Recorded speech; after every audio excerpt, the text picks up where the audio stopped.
The Christmas season was the most anticipated time of the year. But this year, for the town of Afang, a group of ruthless kidnappers had seen the annual Santa visit as the perfect cover for a mass abduction. Why? Because every December, on the last Sunday before Christmas, something magical always happened. The arrival of Santa Claus. But not just any Santa. He was called Father Christmas by the locals. For the past 7 years, the church had hosted what they called the Gloryville Santa Experience. Parents contributed money annually, and in return, Santa would come bearing gifts, perform games, and make the children laugh with stories and playful antics. The man behind the red suit? His name was Amos, or so they thought. Amos had been the community's beloved Santa. He always arrived in a red van, waving as children ran after him. His voice was deep and cheerful, and no child ever forgot the sparkle in his eyes. But oddly, none of the children, or even the parents, ever saw his real face. The church elders insisted that Santa's identity remain hidden to keep the magic alive. Whenever parents tried to request a private meeting with Amos, the pastor would gently scold them, saying, "You want to ruin the surprise for the children?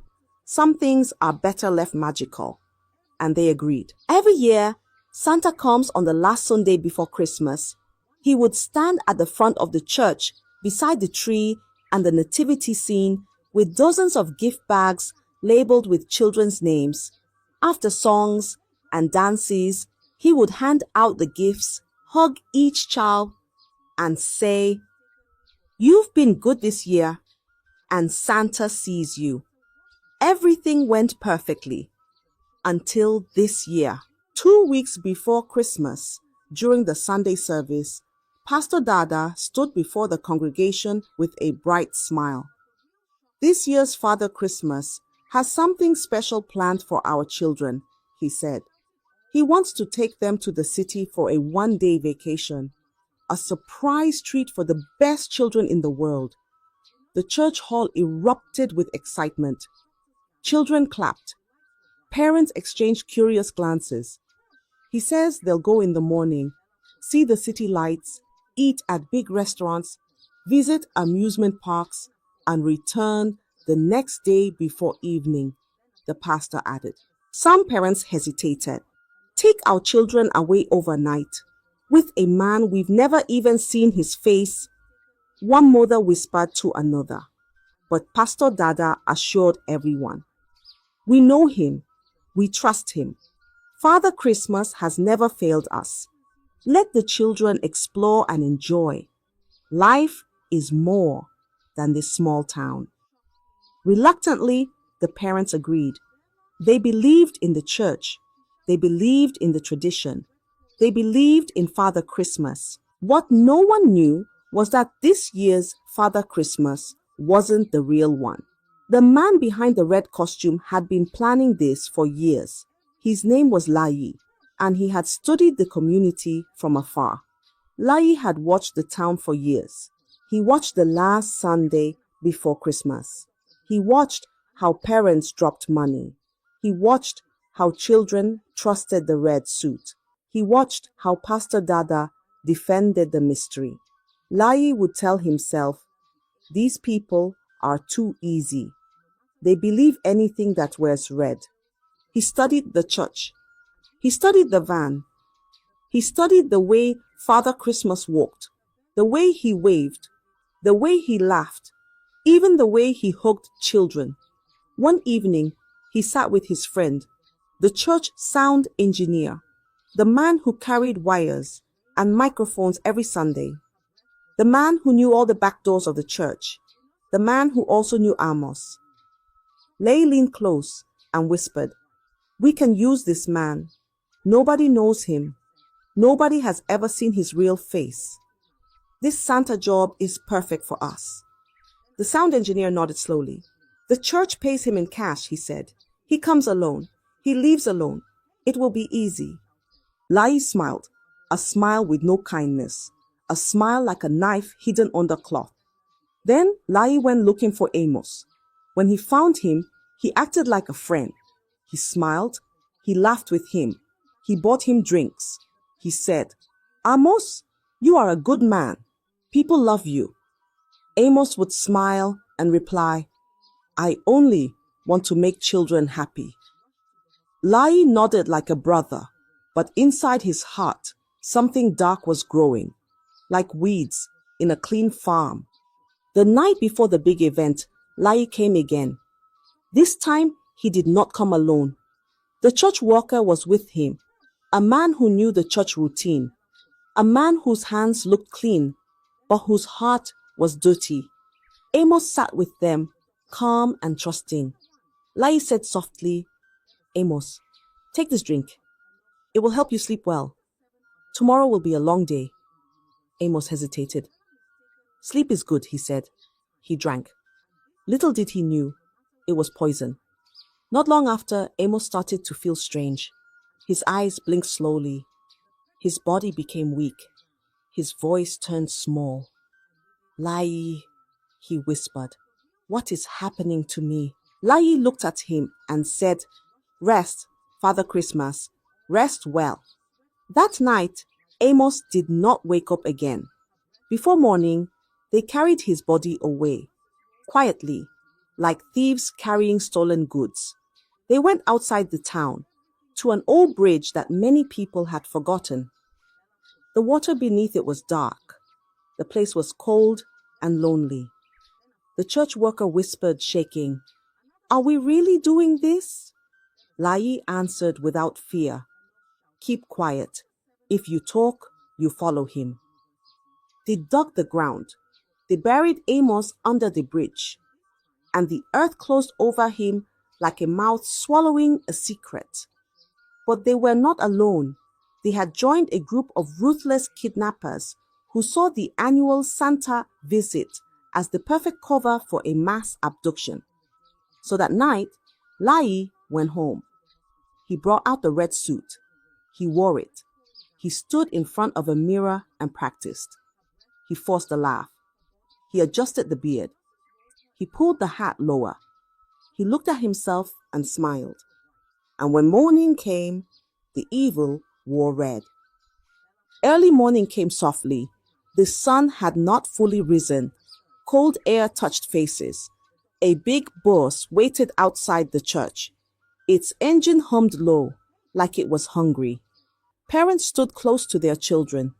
Hands held hands, arms wrapped tight. Some children cried, "Mommy, I will miss you." Some laughed and waved. "I am going to the city." Father Christmas stood near the door of the bus. The parents unaware that it was Lei, the fake Father Christmas. His red suit looked bright. His voice sounded happy. "We will be back soon," he laughed. "Be good children." Parents forced smiles. Mothers wiped tears. Fathers nodded slowly. The children climbed in. The doors closed. The bus moved. Parents waved. Hands stayed in the air until the bus became small, then smaller, then gone. That was the last peaceful moment in Afang. The journey was long. Children sang at first. Some slept. Some talked about food and lights. After hours, the bus turned. It left the main road. The smooth road ended. The bus shook. Dust rose like smoke. Tall trees surrounded them. The sun hid behind leaves. A boy in the back seat frowned. He leaned forward and asked in a small voice, "Uncle Driver, this is not the way to the amusement park." The driver didn't answer.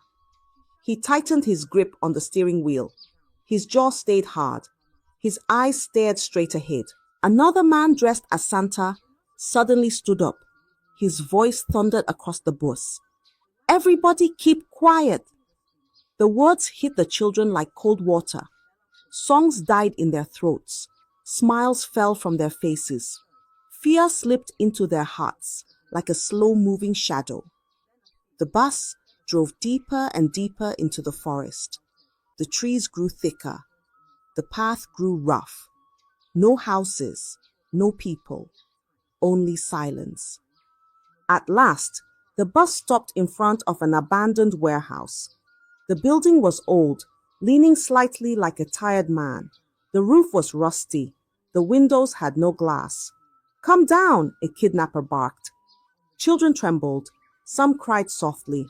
Some held hands tightly. Some begged in shaky voices, "Please take us home. Please, please." But no mercy lived in those men. They blindfolded the children, tying cloth over their eyes. Small hands reached out, touching nothing but air. Tiny feet stumbled as they were pushed inside the warehouse. The room was dark and dusty. Mats lay on the floor, thin and rough. Jerrycans of water stood in one corner, waiting like silent guards. The children sat close to one another. Some sobbed into their palms. Some whispered prayers their mothers taught them. Then the kidnappers picked up the children's phones. Phones that held pictures, voices, memories, connections to home.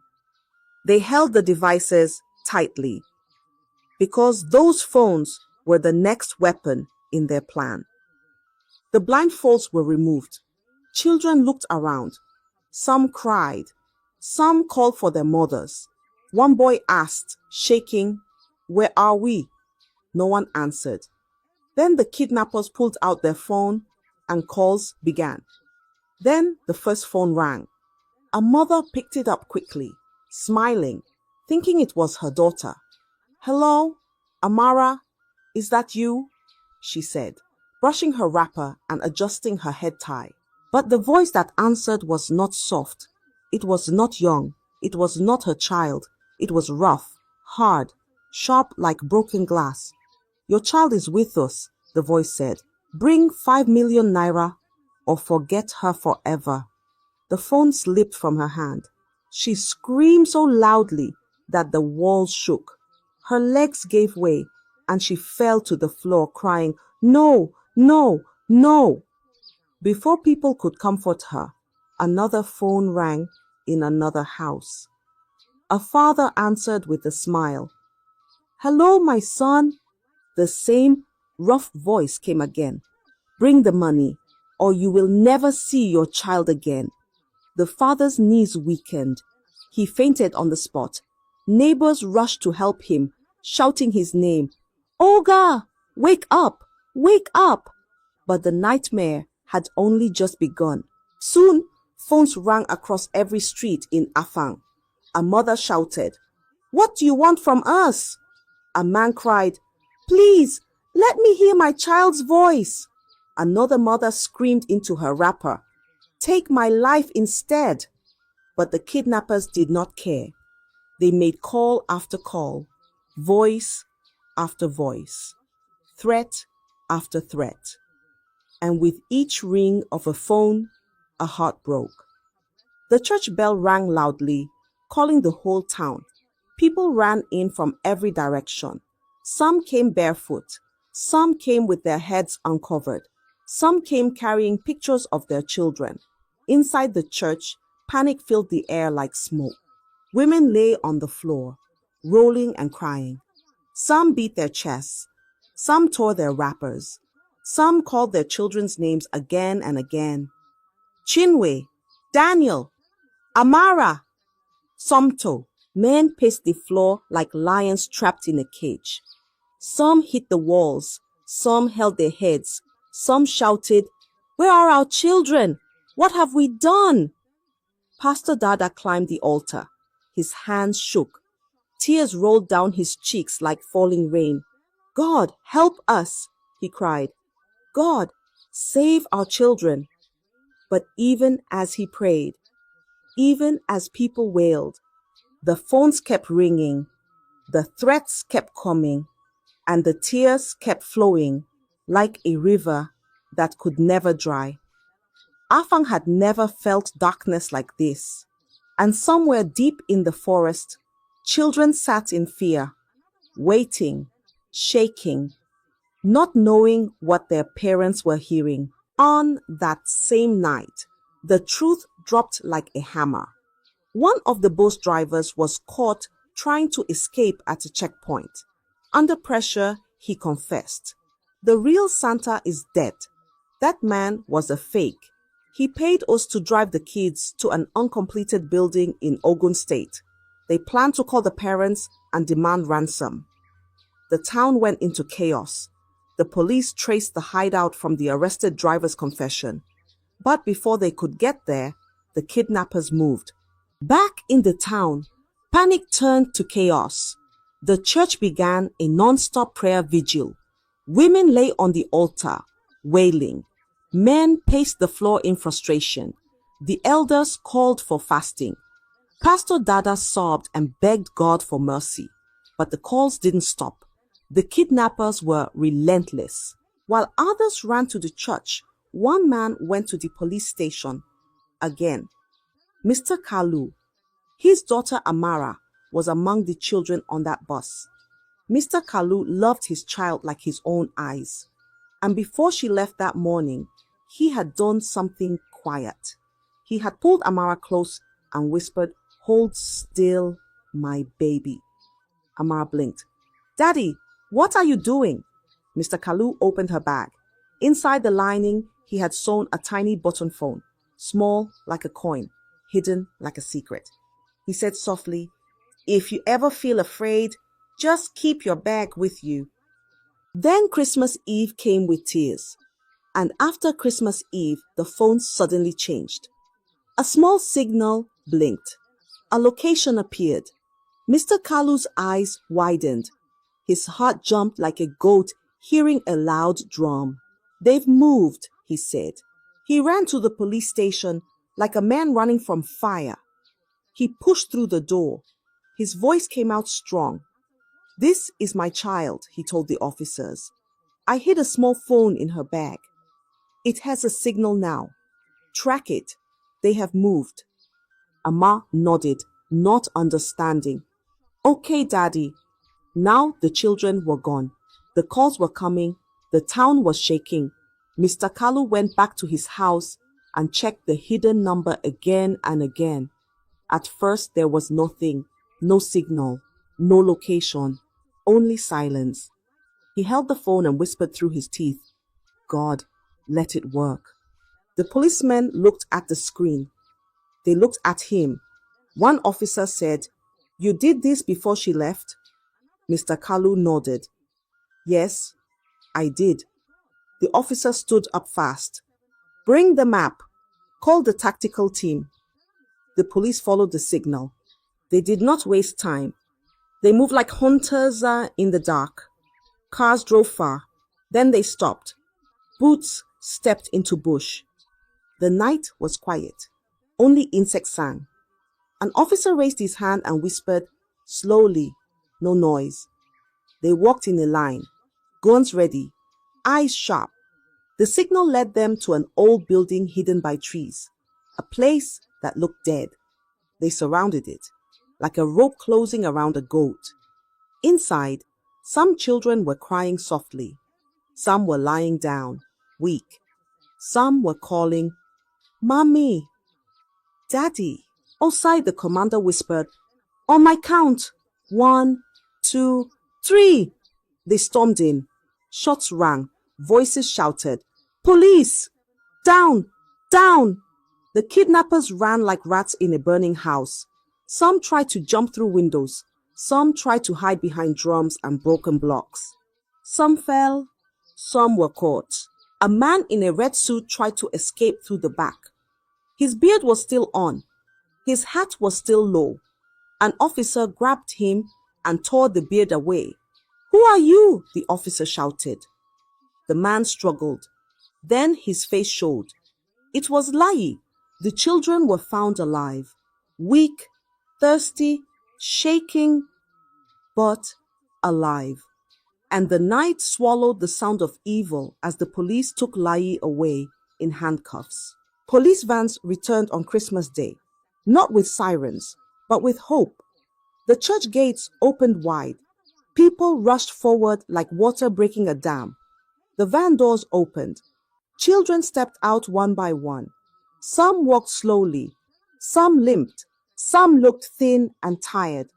A mother screamed, "My child!" She ran and grabbed her son. She cried and laughed at the same time. Fathers pulled their children close. Strong arms shook. Grown men cried like babies. Names were shouted. Voices broke. Tears fell like rain. Mr. Kalu saw Amara step down. Her eyes searched the crowd. "Daddy!" she cried. He ran to her and held her tight, so tight, like he would never let go again. The town breathed again. Joy returned slowly, like light after a long night. In the police station, Layi sat on a wooden bench. Chains circled his wrists. His eyes no longer pretended to smile. An officer leaned close. "Tell us everything." Layi let out a long breath. His shoulders dropped. "I watched your town for 5 years," he said. "You trusted too much. You believed anything your pastor said. I knew one day you would hand your children to Santa." His words sliced the room like a sharp blade. He told them how he poisoned Amos, how the sound engineer helped, how the kidnappers planned every step slowly, how they studied the church, the parents, the timing. Every confession felt like a stone thrown into Afang's heart. The truth hurt, but the truth was needed. And now, the town finally knew what had walked among them. Weeks later, a fisherman ran into the town square, panting. "I saw something by the old bridge," he cried. The police followed him. They dug into the muddy ground. And there, in the quiet darkness under the earth, they found Amos, the real Father Christmas, the gentle man who gave joy like rain, the man who never sought praise, the man who kept his face hidden only to keep the magic alive for the children. When the news reached the town, Afang cried again. They made a small memorial by the church. Candles burned in soft rows. Children left small notes with shaking hands. "Thank you, Santa. We love you. We will not forget." The church elders stood together and said, "No more Santa visits. Never again." The magic had been broken, but the memory remained pure. The elders called a meeting. They made posters. They hung them on every gate, every fence, every shop door. The posters said, "Let this be a warning. No man is too holy to be questioned. Always verify who you let near your children. Evil doesn't always wear a mask. Sometimes it wears a red suit and carries sweets." And Afang never forgot. I hope you enjoyed the story. If so, please like the video, comment what you learned from the tale, share with friends and family, and don't forget to subscribe to the channel for more African folk tales just like this one. Thank you.